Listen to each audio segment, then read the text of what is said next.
The NFL preseason rolls on this week. You have the official week 1 of NFL preseason. And look, I don't recommend watching the entirety of preseason football games. You'll get too bored after a while. It's just not fun. So what I've done for you guys is created a little viewing guide on how to best watch the preseason, watch the former Vols. And do want to mention something. If you see a question mark next to any of these names on here, that means they may or may not play just because they're guys that have proven themselves in years past to their organizations. So we shall see if they play. Up first on Thursday, it's the late night game. You got the Raiders at the Seahawks and Dante Thornton playing wide receiver for the Las Vegas Raiders.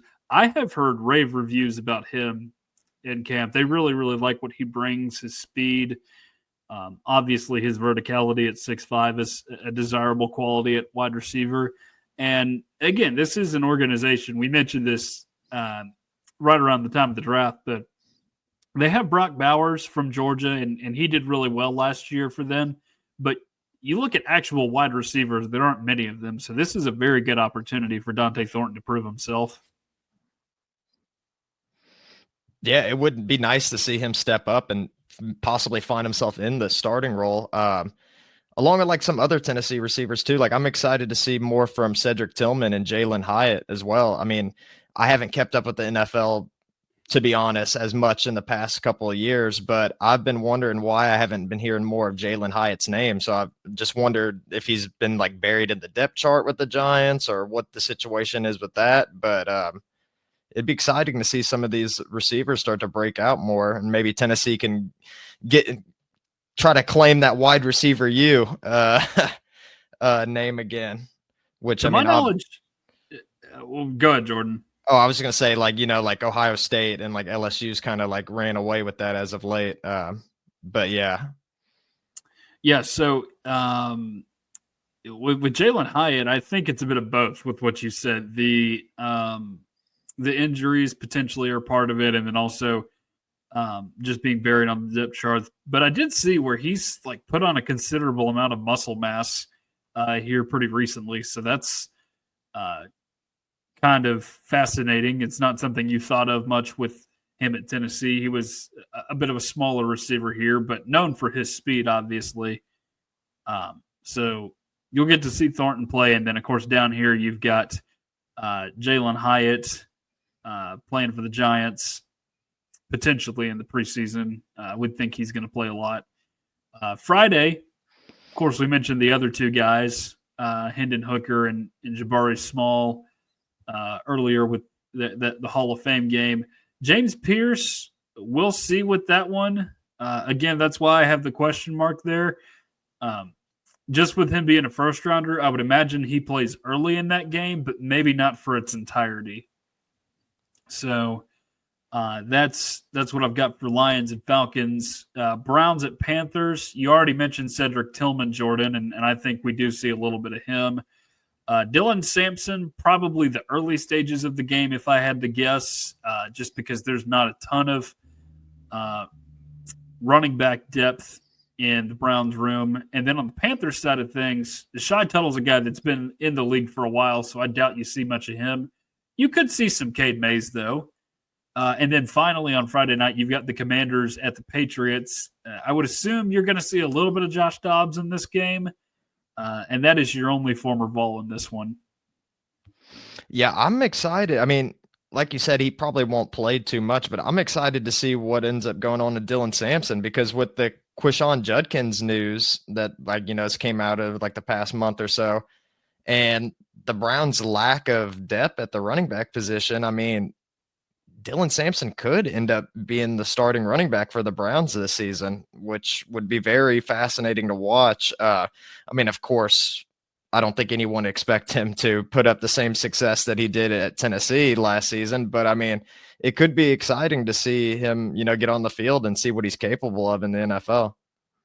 Note to you, fantasy football players and looking for an under the radar running back, go for Dylan Sampson. Maybe don't draft him in the first round. I would not advise that. But if you need to get him in like the 6th or 7th round and he's still sitting there, that's very good value for your pick. I did that with James Cook a few years ago, and it really paid off for me. So that's a good idea for you.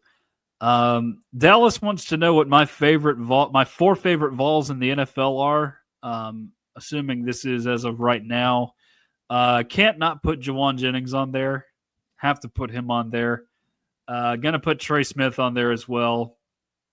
Beyond that, it gets a little more difficult, I think. Maybe Kamara. Yeah, well, Alvin Kamara. That's one. Yeah, I have to put Alvin Kamara on there, although he's getting to that point in his career, unfortunately, with the magic number of 30. That kind of eliminates you from seeing the field as much as you once did once you hit that age. It's just a weird thing that's going around in the NFL right now. Who are some other ones? I'm just trying to think of the big ones here that I'm missing. Well, Darrell Taylor was doing good a couple of years ago, wasn't he? Yeah, he was doing all right. Would I say he's in my 4th favorite? I don't know. If he didn't play for the Bears, probably Darnell Wright. But I'm going to go with Byron Young, actually, because Byron Young has actually been doing very well for the Rams. They've been very impressed by him. So that'll be my 4th one there, Dallas, because I think there are 2 or 3 pretty obvious ones, but I think you have to do a little bit of searching for that 4th one. All right, so on to Saturday. Jordan already mentioned Jalen Hyatt, and you've got a potential to see a few more in this Giants and Bills game. D. Williams now with the Giants. You could potentially see him as a return man in this game. And then on the other side, you got Josh Palmer playing wide receiver. Honestly, I don't know how much you see him just because of the way that depth chart is looking for the Bills at wide receiver. Like, they brought him in and you lost Amari Cooper and you got a lot of young guys. So I figured you would probably see him a little bit more in a starting role. So not sure how much you'll see of him in this game. As far as this Texans-Vikings game, I have no idea with most of these guys other than Theo Jackson, because he's a guy that's been used mainly as a depth piece, although I think they did sign him to some deal in the offseason. I remember putting a piece out on it over on Vols Wire. So as far as the others, I mean, I have no clue with Derek Barnett. Darrell Taylor is part of the Texans now as well, so you could see him in this one. Jakob Johnson, of course, playing fullback. I know we didn't really talk about him when he was here at Tennessee, but that's a guy you could potentially see. Cowboys at Rams. I would pay attention to these first 3. Joe Milton, obviously playing for the Cowboys. You know that's going to produce some excitement. Princeton Fant, another exciting player. We'll see how they use him in this game. Probably not very excitingly, if I had to guess, but he plays for the Cowboys. And then on the other side, we've mentioned this guy a few times just in terms of underrated players coming into training camp that have succeeded, and that is Jalen McCullough. Ended up being one of the better finds last season for the Rams as an undrafted free agent. Only one in this Titans-Bucks game is potentially Gabe Jeudy-Lally. He was on the Titans practice squad last I checked. Don't know how much you're actually going to see of him. Jets at Packers. If you consider Tyler Barron a VFL, I don't know. Most of you probably don't because he went to Miami. But he is playing for the Jets, so you will probably see a little bit of him. And I know the Chiefs drafted him last year, or he was drafted by the Chiefs last year, but Kamal Haddon is now on the Packers, so I would imagine he'll get some reps in that game as well. Chiefs at Cardinals.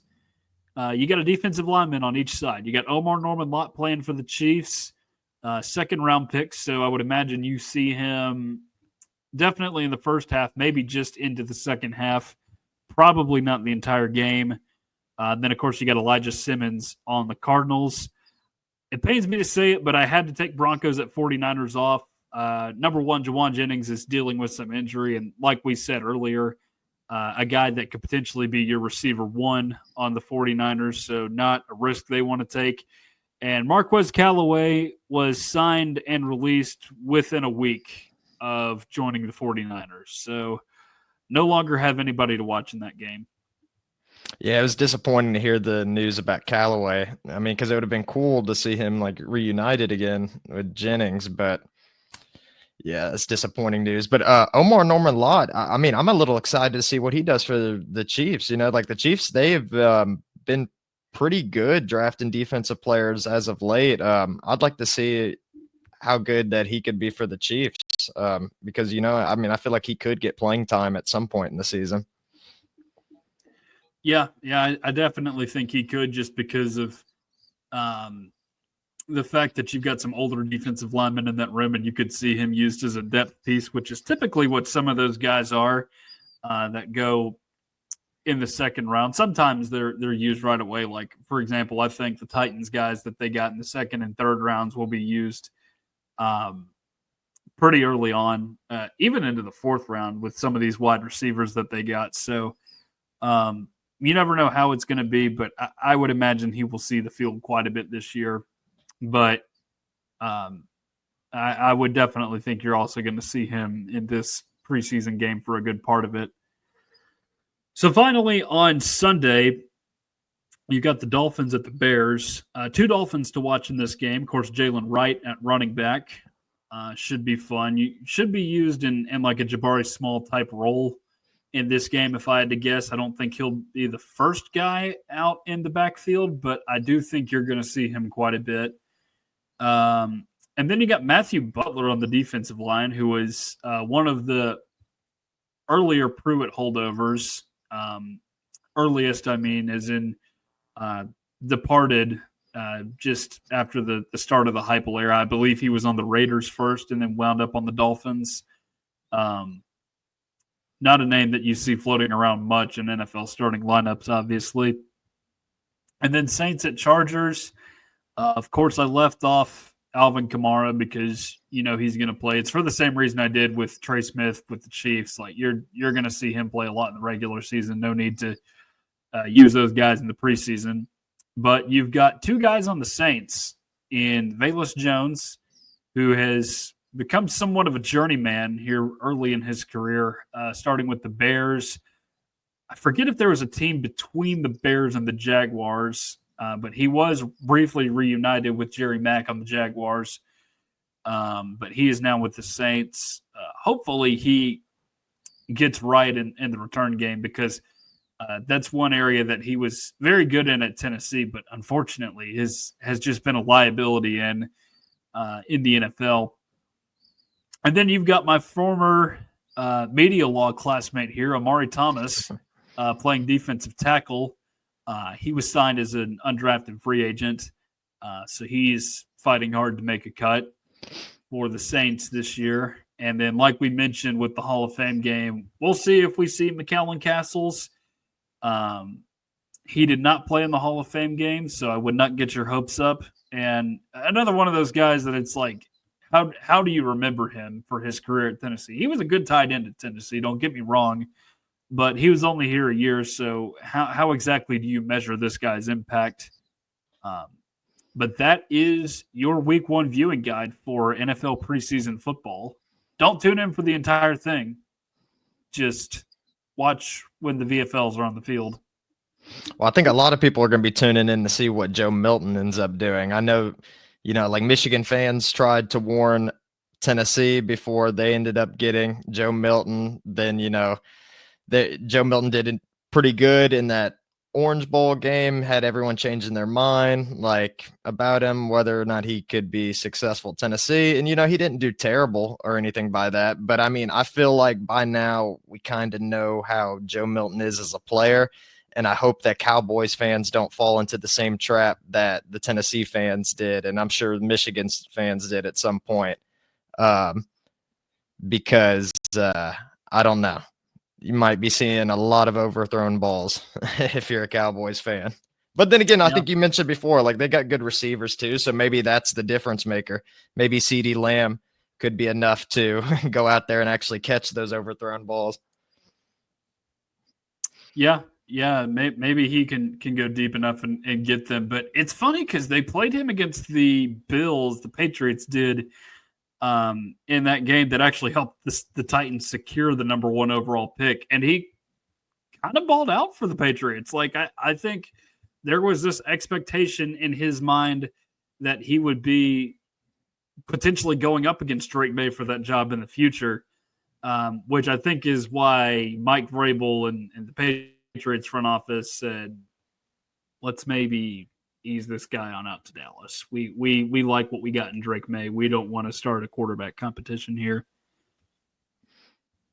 Yeah, plus like a lot of times, or I feel like it's especially true in the NFL, like how many times have we seen a quarterback get hurt or have to sit out a game and then the backup comes in and absolutely tears it up? Like I think it's been a while now at this point, but I think when Matt Flynn was on the Packers and he was backing up Aaron Rodgers, I'm pretty sure Aaron Rodgers went down for one reason or the other. And I think Matt Flynn threw for like almost 500 yards or something crazy like that. Goodness. So, I mean, yeah, something ridiculous like that. So, I mean, we've seen some of this from backup quarterbacks before, but I don't know if it necessarily like proves that Joe Milton is going to be a good NFL quarterback. Like, I just haven't seen enough from what he did at Tennessee or anywhere else to think that he's going to be a really successful quarterback, but he's probably a better quarterback than my Colts' quarterback. Cause I'm not too high on Anthony Richardson either, to be honest.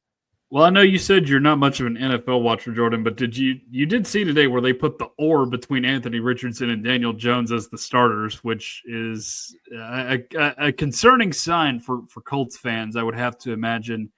But I seriously do wonder now, though, now that we've seen Hendon Hooker play in NFL preseason game, if maybe Joe Milton is a better fit at this juncture just because of some of the physical attributes he has.